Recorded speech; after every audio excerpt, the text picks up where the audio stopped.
1947 সালে সাম্রাজ্যবাদী ব্রিটিশদের হাত থেকে ভারতবর্ষের স্বাধীন হওয়ার প্রাক্কালে সৃষ্টি হয় পাকিস্তান নামক রাষ্ট্র। স্বাধীন রাষ্ট্র হিসেবে আত্মপ্রকাশের পর থেকে চলছে দেশ দুটির মধ্যে বৈরিতা। বহির্বিশ্বে তারা পেয়েছে চিরশত্রুর তকমাও।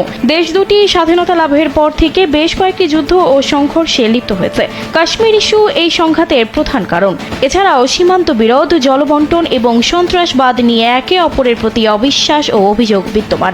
সম্প্রতি পহেলগাঁওয়ে জঙ্গি হামলার পর দুদেশের মধ্যে উত্তেজনা আরও বেড়েছে। বড় কথা হলো, ভারত পাকিস্তান দুই দেশই পারমাণবিক অস্ত্রধারী। গ্লোবাল ফায়ার পাওয়ারের হিসেবে পাকিস্তানের কাছে আছে 170টি পারমাণবিক অস্ত্র, আর ভারতের আছে 172টি।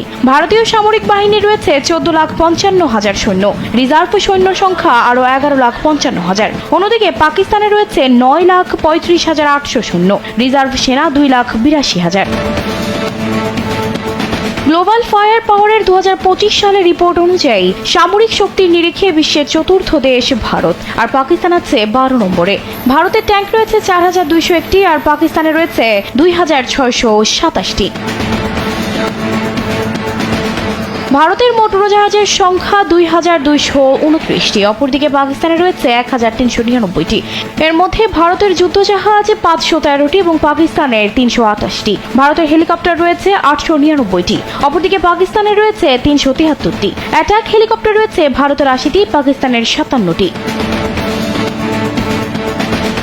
সামরিক শক্তি পর্যবেক্ষণ করে প্রতি বছর একটি তালিকা প্রকাশ করে গ্লোবাল ফায়ার পাওয়ার। 2025 সালেও বিশ্বের শীর্ষ 145টি দেশের সামরিক শক্তির র্যাঙ্কিং প্রকাশ করেছে প্রতিষ্ঠানটি। তবে এবার এশিয়ান মিলিটারি স্ট্রেংথ 2025 শীর্ষক আলাদা একটি রিপোর্ট প্রকাশ করে গ্লোবাল ফায়ার পাওয়ার।